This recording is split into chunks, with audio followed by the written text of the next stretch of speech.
पीले रंग से हाईलाइट किया हुआ है इसको। इसमें भी देखिए लिखते हैं। टाइम खत्म, टाइम हाँ जी, खत्म। हाँ जी। ठीक है जी, हाँ टाइम खत्म। 3 मिनट आपके चले गए, अब 3 मिनट मेरे आएंगे। ले जी, आपकी स्क्रीन के ऊपर मेरा सवाल क्या था? मेरा सवाल था कोई आयु का कि नयन से नयन कितनी हो, और सेक्सुअल लाइफ किस तरीके से, क्या मामला है, या आश्रम चार्ट किस तरीके से काम करते हैं।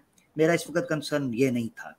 मेरा कंसर्न ये था आर्य समाजियों से, संस्कार विधि के सफा 62 के ऊपर स्वामी दयानंद लिखते हैं कि पुरुष और स्त्री को चाहिए कि ऋतुदान करने के लिए 16 रातें 16 दिन होंगे, मगर उन 16 दिनों के अंदर से अगर पूर्णमासी की रात आ जाए, अमावस्या की रात आ जाए, चतुर्दशी की रात आ जाए, या अष्टमी हो रात आवे, उसको छोड़ देवे। उसमें स्त्री पुरुष रति कार्य, यानी रति क्रिया का मतलब ये है कि आपने रात का काम है सेक्सुअल इंटरकोर्स की बात हो रही है सर। करना। बीच में नहीं बोलना, बीच में नहीं बोलना, उसूल उसूल है, ठीक है, कभी ना करें। ये है, इसका कोई साइंटिफिक ज्ञान चाहिए, नंबर 1। ठीक है, नंबर 2, ये मुझे साइंटिफिक ज्ञान चाहिए कि कोई पुरुष जो उसकी स्त्री अगर रजस्वला हो, यानी मेंस्ट्रुएशन उसका स्टार्ट हो जाए, उसके हाथ से छुआ हुआ पानी भी नहीं पीना चाहिए। ये संस्कार विधि में स्वामी दयानंद सरस्वती ने लिख दिया है। इसका प्रमाण साइंटिफिक मुझे चाहिए। यहां तक लिखा है कि किंतु एक अंत में बैठी रहे, साइड पे होकर बैठी रहे। यहां तक लिखा है कि उसको स्पर्श भी नहीं करना, टच भी नहीं करना। इसका कोई साइंटिफिक ज्ञान मुझे चाहिए। ठीक है, इसी तरीके से मुझे साइंटिफिक विज्ञान यानी प्रमाण चाहिए, वैज्ञानिक प्रमाण चाहिए इस चीज के ऊपर। संस्कार विधि के सवा 62 या 63 के ऊपर स्वामी दयानंद लिखते हैं, पुत्र की इच्छा हो तो उन 16 दिनों में से 4 को उधर छोड़ दें, और 6 दिन आएंगे, वो है छठा, 8वां, 10वां, 12वां, 14वां, 16वां। इस दिन में अगर आप ऋतुदान करेंगे, ठकाठक करेंगे, सेक्स करेंगे, तो ये उत्तम जानना चाहिए कि पुत्र होगा। और अगर बाकी 4 के दिन कन्या की इच्छा है तो बाकी 4 के दिन 5वां, 7वां, 9वां और 15वां ये दिन हैं 4, जिसमें अगर आप करेंगे तो इसको उत्तम समझना चाहिए कि कन्या होगी। तीसरा चीज जो साइंटिफिक मुझे आर्ग्यूमेंट चाहिए वो ये है कि अगर औरत और मर्द दोनों का जो रिप्रोडक्टिव मैटर है जिससे हो सकता है, अगर वो तुल्य होने से नपुंसक पुरुष पैदा होगा और स्त्री जो होगी वो बंध्या होगी। ये थे मेरे सवाल। आयुष आयु तो बहुत बात की बात है, मुझे साइंटिफिक प्रमाण, वैज्ञानिक प्रमाण इस चीज के ऊपर चाहिए था जो स्वामी साहब दे सकते थे। ठीक है जी, ये सारी की सारी बात थी जो आज मैंने रखी थी। आमिर भाई आप डॉक्टर हैं? हाँ जी, आप डॉक्टर हैं? आप किसी डॉक्टर को पेश कर दें इन चीजों के ऊपर। मैं एक चीज क्लियर कर रहा हूँ आपको। आपको मालूम होगा कि एक्स और वाई दयानंद डॉक्टर था क्या? हाँ ठीक है, एक स्वामी दयानंद भी डॉक्टर नहीं था। ये मैं 3 मिनट लगा रहा हूँ ओपन, विष्णु भाई ओपन माइक के लिए टाइमर लगा दें। अब मैं 3 मिनट बोलूंगा, फिर आप अपना क्वेश्चन रखिएगा। ओहो ओहो ओहो, नहीं नहीं नहीं नहीं नहीं, ऐसे नहीं विष्णु भाई, ऐसे नहीं होगा। सॉरी, आपका सम्मान करते हैं मगर पब्लिक का सम्मान भी करना है ना, उनका भी थोड़ा सा रखना है। 3 मिनट दे रहा हूँ हमारी आखिरी कंक्लूजन के लिए। ओपन माइक है, इसमें जो मैंने आपसे प्रश्न पूछे हैं उसका उत्तर दे दीजिए। डॉक्टर ना स्वामी दयानंद थे ना मैं हूं, मुझे को डॉक्टर पेश कर दीजिए जो इन 6 दिनों के अंदर पुत्र की जो है ना अवश्य भविष्यवाणी कर सके। जी मैं बिल्कुल क्लियर आपको कर दूं, ये जो रेफरेंसेस दयानंद सरस्वती ने अपनी बुक में दिए हैं उनके नहीं है, ये आयुर्वेदिक ग्रंथों से लिए गए हैं। और ये रेफरेंसेज आपको सारे आयुर्वेदिक ग्रंथों में मिलेंगे, किसी एक में नहीं मिलेंगे। वो उनके अपने रेफरेंसेज नहीं है, वो सूत्र संहिता से उठा रहे हैं, वो मनुस्मृति से भी उठा रहे हैं, वो और भी आयुर्वेद के जो ग्रंथ हैं वो उनमें भी आपको प्रसंग मिलेंगे। ये टोटल एस्टेब्लिश्ड साइंटिफिक रीजन है। और आमिर भाई, टू बी वेरी फ्रैंक, मैं आपको एक पर्सनल लाइफ की बात बता रहा हूँ। मैं मात्र 17 साल का था जब मेरी अपनी शादी हुई थी, और मैंने ये फार्मूला जो है अपनी 18 साल की उम्र में मैंने पढ़ा था, और उसके बाद मैंने इसको 100% प्रैक्टिकल किया था। और मैं आपको बता दूं, ऊपर वाले की दया से मेरा पहला लड़का हुआ, और फिर मैंने कहा कि यार ये हो सकता है कि ये एक्सीडेंटली हो गया हो। मैंने दोबारा ये प्रैक्टिकल किया, और आपको मैं बताऊं कि जो मेरा दूसरा लड़का हुआ वो भी इस फार्मूले के परिणाम स्वरूप हुआ। अब रुक जाए, आपका आर्गुमेंट आ गया, आपका आर्गुमेंट आ गया। अब सुने, आपने 2 बातें बोली, सुने। और मैंने ये नहीं कहा, विष्णु रुकना है यार, रुकना है यार, ऐसे नहीं ना करें। अच्छे से बात चल रही है ना, तो मुझे भी रखने दें। आपकी बात आ गई, आपने अपना एक्सपीरियंस, आपने 3 क्लेम की हैं, 3 क्लेम, 2 जनरल क्लेम है, 1 स्पेसिफिक। जनरल क्लेम में पहला क्लेम आपने ये किया है कि स्वामी दयानंद सरस्वती की अपनी बात नहीं है। मैंने कभी ये कहा स्वामी दयानंद की अपनी बात है? उसने आयुर्वेदा को कोट किया है, उसने उपनिषदों को कोट किया है, उसने सूत्रों को कोट किया है, जो गृह आश्रम के सूत्र हैं उनको सूत्रों को कोट किया है, इसी तरीके से मनुस्मृति को कोट किया। ये जो चीजें हैं 16 दिनों की, ये मनुस्मृति के श्लोक कोट किए हैं, इसमें कोई शक नहीं। मैं बात रख रहा हूं आर्य समाज के सामने, इसलिए मैंने स्वामी दयानंद को कोट किया है कि स्वामी दयानंद ने ये बात रखी है, नंबर 1। तो इसलिए ये बात आप ना करें कि मैं ये कह रहा हूं तो स्वामी दयानंद की अपनी बात है। मैं भी आपके साथ सहमत हूं कि स्वामी दयानंद की अपनी बात नहीं, मगर स्वामी दयानंद इसको प्रमाण के तौर पर यूज कर रहे हैं, दैट मीन वो ओन करते हैं, नंबर 1। नंबर 2, आपने बात रखी कि स्टैब्लिश साइंस है। कोई स्टैब्लिश साइंस आज हो रही है ना, मुझे स्टैब्लिश साइंस से बताएं ये दिन है, पूर्णमासी की रात हो, 5 सवाल मैंने वैज्ञानिक आर्ग्यूमेंट के पूछे हैं, इन 5 के ऊपर मुझे स्टैब्लिश साइंस का आर्टिकल चाहिए, आयुर्वेदा नहीं चाहिए। आयुर्वेदा के ऊपर मैंने क्लिप बनाया था जिसमें बाबा रामदेव की चड्डी बाबा रामदेव को एक्सपोज किया था कि किस तरीके से आयुर्वेदा के अनुसार जो दवाइयां वो यूरोप में बेच रहे हैं, 200 से ऊपर आयुर्वेदिक दवाइयां मेडिसिन बैन है। यूक्रेन में 8 बच्चे मर गए आयुर्वेदा का सिरप पीने की वजह से। मैं नहीं कह रहा, गलत एक्सपेरिमेंट भी हो सकता है, मगर आयुर्वेदा इस वक्त हमारा विषय नहीं है, वरना आयुर्वेदा के ऊपर भी मैं बात करता। मैंने 20 मिनट का क्लिप बनाया है आयुर्वेदा के ऊपर, वो देख लीजिएगा। नंबर 1, और आयुर्वेदा के ऊपर जिस तरीके से राजनीतिक पॉलिटिक्स हो रही है कि कोविड-19 के अंदर किस तरीके से आयुर्वेदिक और गौ मूत्र को बेचा गया आयुर्वेदा के नाम के ऊपर। तीसरी चीज ये है कि आप कह रहे हैं मेरा पर्सनल एक्सपीरियंस। विष्णु भाई, आपका पर्सनल एक्सपीरियंस वैज्ञानिक दुनिया के अंदर कोई वैल्यू नहीं करता। ये मेरे थे, हमारे 3 मिनट पूरे हुए, आपसे जाते हैं। बहुत बहुत शुक्रिया, पब्लिक फैसला कर लेगी क्या बात हुई है क्या नहीं। ठीक है विष्णु भाई, बहुत अपना ख्याल, बहुत बहुत धन्यवाद। मैं क्षमा चाहता हूँ कोई बात की हो, मगर आज बड़े मजे की बात हुई। बहुत बहुत धन्यवाद विष्णु भाई, बहुत बहुत धन्यवाद। विष्णु भाई हम नाजरीन हमारे साथ थे, मैं बड़ी क्षमा चाहता हूं कि उनके पास 3 मिनट थे। मैं ये आशा कर रहा था कि विष्णु जी जो हैं वो वैज्ञानिक प्रमाण रखेंगे हमारे सामने इस विषय के ऊपर के स्वामी दयानंद सरस्वती ने जो विज्ञान के ऊपर गपोड़बाजी, भंडबाजी और टीटो पार्टी और बक बक बड़बड़ बोबो और टन टन पोंपो की है, इसके बारे में कोई वैज्ञानिक प्रमाण या कोई वैज्ञानिक जो है वो बात कर दे, वो पेश नहीं की गई। एक बंदे का पर्सनल एक्सपीरियंस है, मिसाल के तौर पर मैं अगर तुक्का मार देता हूं, सैम भाई मेरा तुक्का लग जाता है, तुक्का एस्टेब्लिश्ड फैक्ट नहीं होता, तुक्का तुक्का होता है। मिसाल के तौर पर एक बंदा है, उसने अपनी बीवी के साथ एक पोजीशन के अंदर सेक्स किया, वो प्रेग्नेंट हो गई, लड़का हो गया, अब वो किताब छाप दे स्वामी दयानंद सरस्वती की तरह, ये जी मैंने ऐसे किया था, 2 बार किया था, दोनों बार पुत्र हुआ, लिहाजा स्टैब्लिश साइंटिफिक फैक्ट है कि इस पोजीशन में करोगे तो पुत्र होगा। वाह भाई वाह, आपका पर्सनल एक्सपीरियंस और आपकी पर्सनल तुक्केबाजी अब साइंटिफिक आर्टिकल्स या आर्गुमेंट के तौर पर पेश होगी। यह है सनातन विज्ञान, यह है आयुर्वेदिक प्रमाण। एक बंद कमरे के अंदर एक बंदे का अपना एक्सपीरियंस है, तुक्का भी किसी चीज का नाम है। हाँ, हमने तो यहां भी सुना है कि हिजड़े के घर भी औलाद हो गई। अच्छा मजे की बात बताऊं, स्वामी हिजड़े के घर औलाद से मुझे स्वामी दयानंद का पता। स्वामी दयानंद ने सत्यार्थ प्रकाश में पता है क्या लिखा है एक जगह पर, कहता है जिन मूर्तियों की ये पूजा करते हैं उनसे अपनी प्रार्थनाओं का पूरा होना, इस चीज की आशा रखना ऐसे ही है कि जैसे आप किसी नपुंसक का विवाह करवाएं और उस विवाह से एक पुत्र पैदा हो और उस पुत्र के विवाह के निमित्ता के ऊपर या निवेता के ऊपर यानी उसके इनविटेशन के ऊपर आप शादी पे जा रहे हैं, ये ऐसे ही है। यानी मूर्ति पूजा को नपुंसकता के साथ और हिजड़ापन के साथ उसने कंपैरिजन किया, तुलना की है जी। अब मैं बात ये रखने लगा हूं कि हिजड़े के घर पुत्र या पुत्री पैदा हो जाए तो क्या इसको साइंटिफिक फैक्ट बना लेंगे?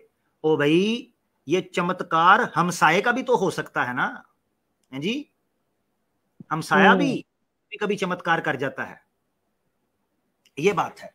तो बहरहाल आयु की नयून से नयून 16 हो, भाई हमारा मामला और है, हम तो हजरत आयशा रज़ियल्लाहु अन्हा की विवाह के ऊपर डंके की चोट पे बात करते हैं।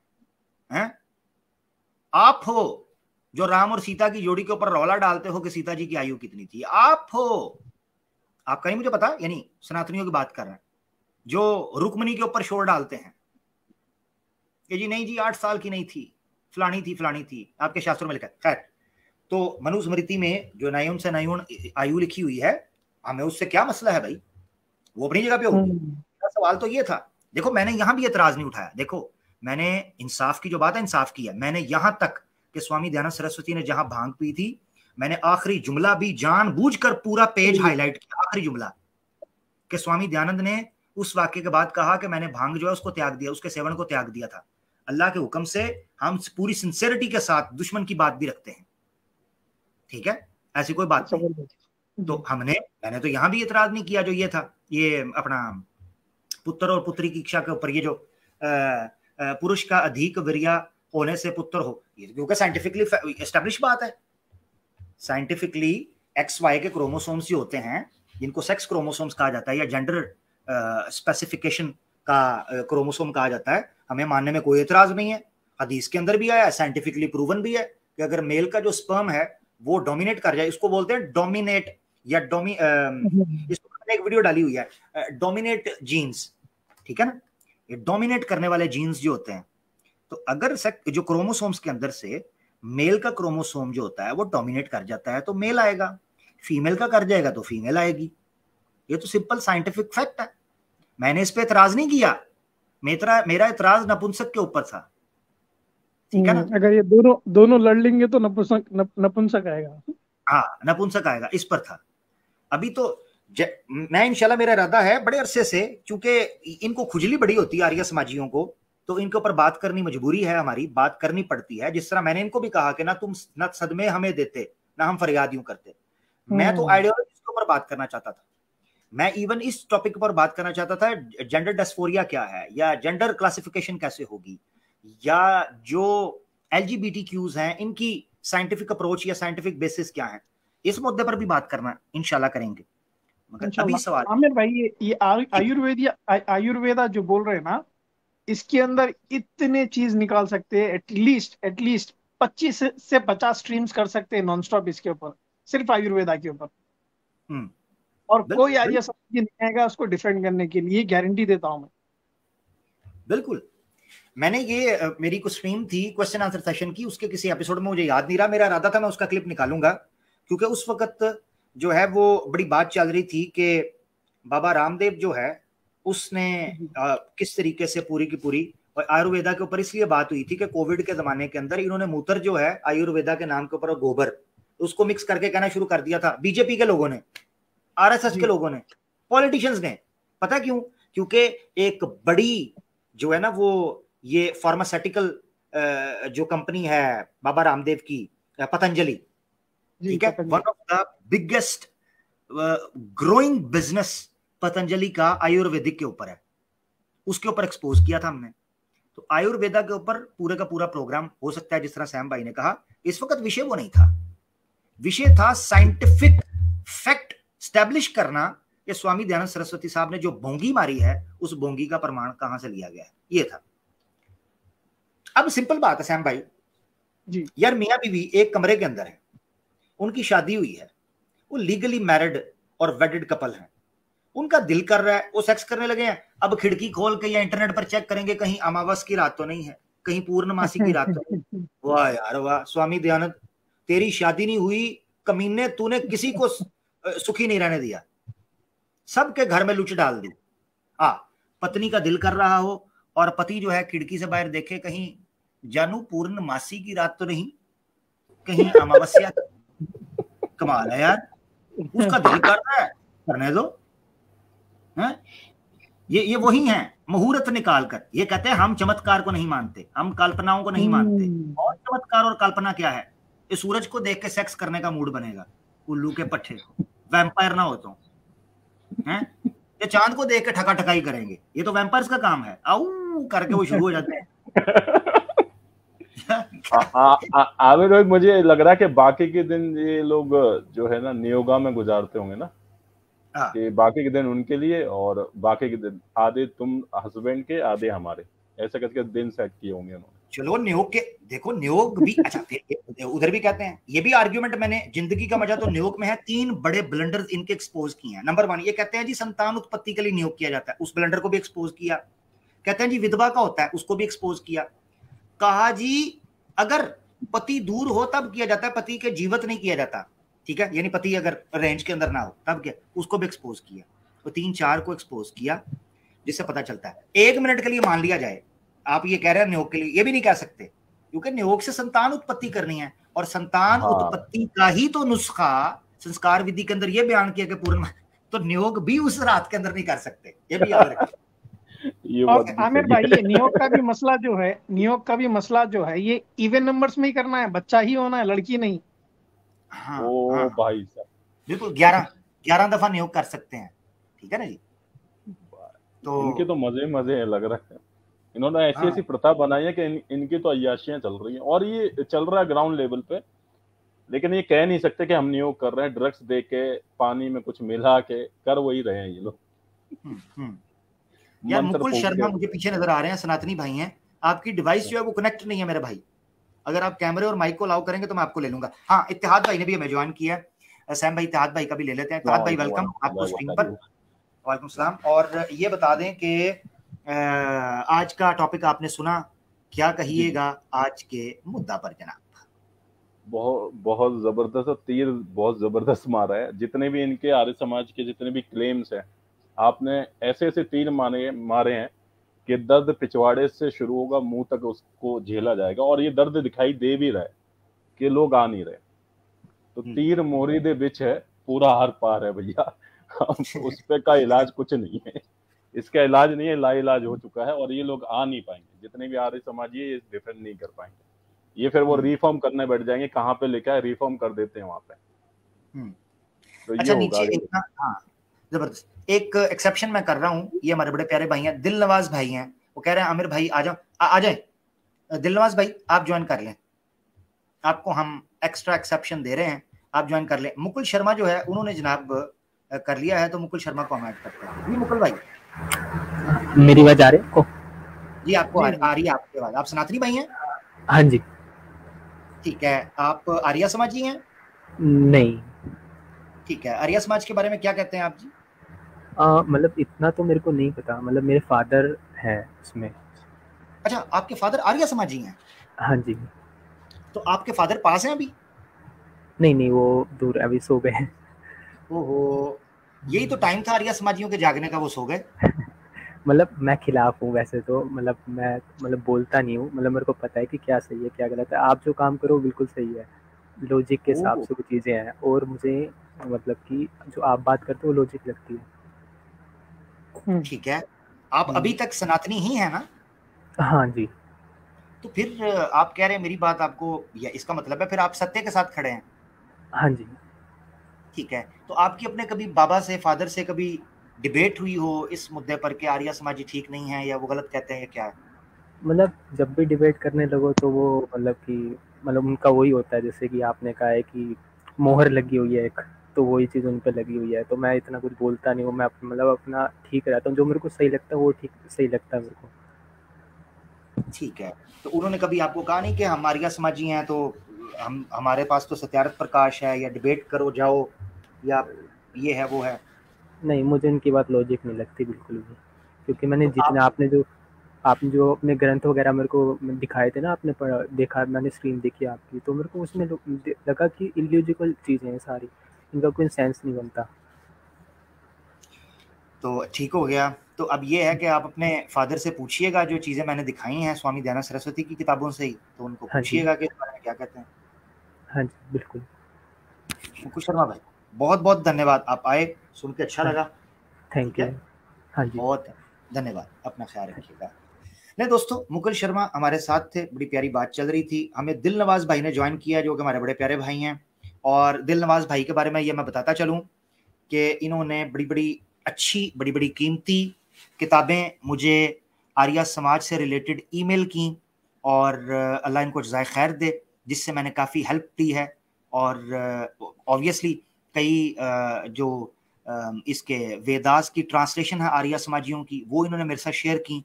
ये मैं पब्लिक में इसलिए बताना चाहता हूँ कि माशाल्लाह हमारे इस तरह के भाई मौजूद हैं जो बैक एंड के ऊपर हमें स्क्रिप्चर्स के साथ सपोर्ट करते हैं। अल्लाह ताला इनको जज़ाए खैर दे। दिलवाद भाई, इसलिए कई लोग सोच रहे होंगे कि मैं एक्सेप्शन क्यों दे रहा हूँ, तो उसके पीछे एक वजह ये भी है कि हमारे बड़े प्यारे भाई हैं। अस्सलाम वालेकुम सभी को भाई। वालेकुम अस्सलाम। दिलवाद भाई कैसे हैं? अल्हम्दुलिल्लाह भाई, और सब खैरियत? अल्लाह का शुक्र, ठीक ठाक, आप सुनाएं? और सब अल्हम्दुलिल्लाह भाई। आमिर भाई, अब आज चमत्कार के ऊपर बात हो रहा, तो एक प्रमाण हम भी रख देते हैं। जी जी। उपनिषद से, थोड़ा टेढ़ा नाम है इसका, बृहदरण्यक का उपनिषद इसका किताब का नाम है। उसके ऊपर से उसका अध्याय 1 है, ब्राह्मण 4 खंड 1 से 4, ठीक है। उसमें मतलब मनु और शत्रुपा के ताल्लुक से कुछ बखान किया गया। अच्छा, ये भी बता दे रहे, ये आर्ष भाष्य है, यानी आर्य समाजियों का भाष्य है, कोई पौराणिक पंडित का भाष्य नहीं है, ठीक है। तो उसका 1 से 4 खंड तक पढ़ रहे हैं हम, बस उतनी, आगे भी कई गपोड़े, बस खाली हम 1 से 4 पढ़े। उसमें लिखा हुआ है, आरंभ में यह केवल आत्मा ही था, वह पुरुष की नहीं, उसने अपने चारों ओर देखकर अपने सिवाय कुछ नहीं देखा। उसने मैं हूँ पहले यह कहा, इसलिए उसका नाम मैं हुआ। इसलिए अब भी यदि किसी पुरुष को पूछते हैं तो वह या मैं पहले कहकर आगे दूसरा नाम बोलता है जो उसका नाम होता है। और जिसलिए इस सच से पहले पूर्व उसने सब बुराइयों को जला डाला, इसलिए वह पुरुष हुआ। जो इस रहस्य को जानता है, निसंदेह वह उसको जलाता है, जो इससे पहले आगे होना चाहता है। ये पहला मंत्र खत्म हो गया, ठीक है। वह डरा इसलिए हर एक अकेला डरता है। उसने ख्याल किया कि मेरे सिवाय कुछ नहीं है, मैं क्यों डरता हूँ। उसी में इसका भय जाता रहा। वह किससे डरता है? डर सच मुझ दूसरे से होता है। दूसरा खंड भी खत्म हो गया। अब यहाँ से असल कहानी शुरू हुआ है, ठीक है। पर वह खुश नहीं हुआ, इसलिए कोई पुरुष अकेला खुश नहीं होता। उसने दूसरे की इच्छा की, यानी अब वो स्त्री का इच्छा कर रहा है, ठीक है। वह इतना बड़ा था जितना कि दोनों इकट्ठे हुए स्त्री पुरुष होते हैं। यानी वो शख्स इतना बड़ा था कि दो, मतलब उससे स्त्री भी उत्पन्न हो सकती है, इतना बड़ा था। यानी 2 इंसान के बराबर था वो एक अकेला शख्स, ठीक है। उसने अपने इसी शरीर विराट देह, यानी बड़ा शरीर को 2 प्रकार से गिराया, विभक्त किया, यानी बांट लिया। उससे पति और पत्नी हुए, ठीक है। अब वो एक शरीर 2 बन गया। चमत्कार। इसीलिए यह वल्के ने कहा, हम दोनों में से हर एक सीप के आधे दल की नाई है। इसलिए यह खुला आकाश स्त्री से ही पूर्ण किया जाता है। जैसे सीप के दोनों दल मिलकर वह विराट उस पत्नी के साथ संगत हुआ, तब मनुष्य उत्पन्न हुए। यानी दोनों संभोग किए आपसी में, यानी जो एक शरीर था वो 2 भाग हुआ, फिर वो दोनों आपस में संभोग किया, इसके बाद फिर मनुष्य उत्पन्न हुआ, ठीक है। ये तीसरा मंत्र खत्म हो गया। अब चौथा खंड खत्म हुआ, चौथा। यद्यपि भय का कारण दूसरा नहीं था, वह पुरुष अकेला खुशी भी अनुभव नहीं कर सकता, इसलिए विराट पुरुष को भी अपने जोड़े की इच्छा हुई। जितने प्रकार की सृष्टि है, नर नारी का भेद सब में पाया जाता है। वह भेद विराट देह में प्रकट हुआ, इसीलिए विराट का आधा देह नर और आधा नारी बना, अर्थात नर मादा का भेद उसमें प्रकट हुआ। उसी नर मादे के सहयोग से छोटे पौधे से लेकर मनुष्य पर्यटन सब प्रकार की सृष्टि उत्पन्न हुई।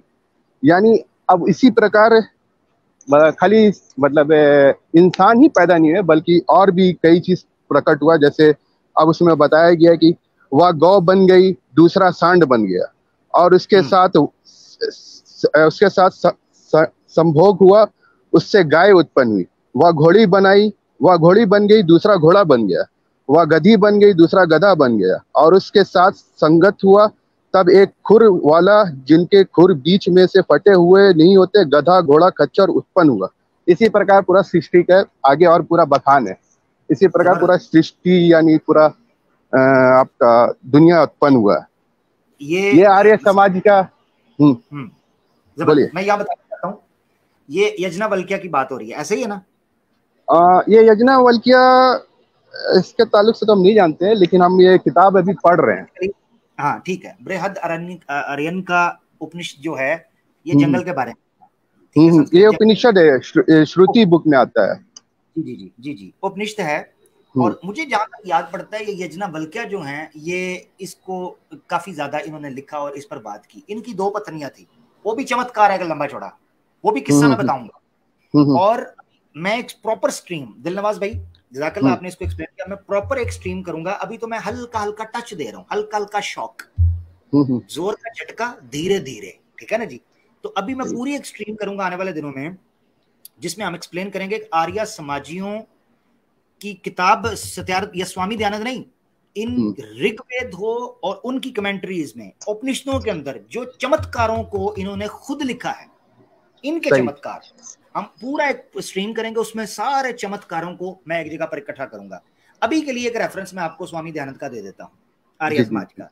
आपने उपनिषद की बात की श्रुति के हवाले से, ये ले आपकी स्क्रीन के ऊपर है, जीवन चरित्र का एक हवाला मैं पेश कर रहा हूँ स्वामी दयानंद का, ठीक है जी। इसमें स्वामी दयानंद लिखते हैं उपनिषद के बारे में, सफा 9 है, जीवन चरित्र पंडित लेखराम के द्वारा। क्या लिखते हैं? उपनिषद ग्रंथ जो के ऋषियों के वानप्रस्था काल के उपदेश हैं। वानप्रस्था काल का क्या मतलब है कि जब ऋषि बुढ़े हो जाते थे ना, वेले रिटायर, उस टाइम की बातें हैं। क्या? उपनिषद। तो उपनिषद ग्रंथ जो के ऋषियों के वानप्रस्था काल के उपदेश हैं, यानी ये एक जगह पर उपनिषदों को श्रुति की कैटेगरी के अंदर रखते हैं, ठीक है, और एक जगह पर स्वामी दयानंद के जीवन चरित्र के अंदर खुद स्वामी दयानंद सरस्वती कह रहा है कि उपनिषद जो हैं ये ऋषियों के बुढ़ापे की और बुढ़े टाइम की, रिटायरमेंट की कहानियां हैं, गपोड़बाजी है। तो जो आपने चमत्कार बताया है ये उस गपोड़बाजी का एक एग्जाम्पल है, एक एग्जाम्पल है जी, एग्जैक्टली। बहुत बहुत शुक्रिया। अच्छा आमिर भाई, एक और रिक्वेस्ट करना था। अभी बकरीद आ रहा है, ऐसे तो लेख हम कुछ अपना पोस्ट हम लिखते हैं फेसबुक में भी, तो हम लिख रहे हैं, लेकिन आपसे भी एक रिक्वेस्ट है कि बकरीद आ रहा है, खासकर आर्य समाजी जो है वो खूब मतलब नॉनवेज को मतलब डिनाई करते हैं। तो हम चाहते हैं कि आप वेद और मनुस्मृति में तो साफ साफ लिखा हुआ है, लेकिन और भी कुछ जैसे उपनिषद वगैरह है किताबें, उसमें भी नॉनवेज का जिक्र है। तो हम चाहते हैं कि आप एक स्ट्रीम इस पर भी बीच में करें तो अच्छा रहेगा। सैम भाई भी और इत्तेहाद भाई अगर चाहे तो वो भी करें। गोश्तखोरी के ऊपर, गोश्तखोरी के ऊपर मांस जो खाते हैं, वेदों से प्रमाण होना चाहिए, वेद उपनिषद वगैरह से, ताकि आर्य समाज कम से कम, पुरानिक लोग तो समझिए एक तरह से न्यूट्रल है। जी जी जी, जरूर इसके ऊपर बात करेंगे और उसकी लॉजिक के ऊपर भी बात करेंगे कि किस तरीके से उन्होंने बीफ के ऊपर भी बात की कि बीफ भी खाएं, टेंशन नहीं है। मैं एक हवाला ढूंढ रहा हूं जो कि पुराने एडिशन का था। संस्कार विधि, हम आपको बताने वाले थे। हाँ, संस्कार विधि के अंदर मैंने पता नहीं शायद सैम भाई के साथ डिस्कस किया था, नहीं। अब मैं इसलिए लाइव ये चीज बोल रहा हूं कि अगर कोई किसी के पास प्रमाण हो ये तो जरूर दिखाइएगा। संस्कार विधि का मुझे पुराना एडिशन मिल नहीं रहा था। पुराने एडिशन के अंदर संस्कार विधि में किसी जगह पर ये लिखा है कि अगर आप ये चाहते हैं, क्योंकि मैंने किसी और किताब से ये पढ़ा था तो मैं संस्कार विधि को बड़ा ढूंढा, मुझे मिल नहीं रहा वो। अगर मिला तो मैं जरूर इसको पेश करूंगा, कि जिसमें स्वामी दयानंद सरस्वती लिखता है कि अगर कोई चाहता है कि उसके यहाँ जो पुत्र पैदा हो वो ऐसा स्ट्रॉन्ग पुरुष हो, ऐसा स्ट्रॉन्ग अल्फा मेल हो कि तो शत्रुओं को शास्त्रार्थ में चित्त कर दे और जो वैदिक धर्म को उभार दे और मैदान में उसके सामने कोई टिक ना पाए, तो उसको चाहिए कि चावल में गोश्त मिक्स करके खाए। भाई ये आपका ये अभी जो उपनिषद हम पढ़ रहे हैं इसका एकदम आखिरी आप चैप्टर पे चले जाएं, मेरे ख्याल से गालिबन शायद वॉल्यूम 6 है, उसमें लिखा हुआ है कि अगर आपको बच्चा पैदा करना है तो आप चावल और गोश्त मिक्स करके उसको खाएं। इसी आर्य समाजियों का क्या भाष्य हम नहीं देखे, लेकिन हम दूसरे का भाष्य हम जहाँ तक है उसमें पढ़े। ठीक है, नहीं नॉन वेज घी का तो मैंने एक जगह पे पढ़ा है संस्कार। हाँ, यही इसी चीज के बारे में बोल रहे हैं। हाँ, कि अगर आपको पुत्र चाहिए स्ट्रांग हो और बुद्धिमान हो और सुशील हो, ठीक है, और बड़ा तगड़ा हो, उस पुरुष के बारे में कहा गया कि उसको चावलों के साथ आप नॉन वेज घी, ठीक है, नॉन वेज घी खाना चाहिए। इसी हम जो अभी रेफरेंस दिया ना आपको, इसी पुस्तक का बता। हाँ, वो संस्कार विधि का भी है, वो मुझे मिला था। मैं चाह रहा हूँ कि नॉन वेज घी से बढ़कर गोश्त का भी हवाला चले, मैं पढ़ रहा हूँ अभी तो जो मेरे आर्य अच्छा आप अगर हर Prakash ji sorry sorry sorry भाई, ऐसे ऐसे हवाले जो बच्चे के रिलेटेड है, अगर आपको बच्चा चाहिए तो माँ बाप को आयुर्वेदा में लिखा है कि गोश्त खाना चाहिए, बकरे का, पीकॉक का, हाथी का, हर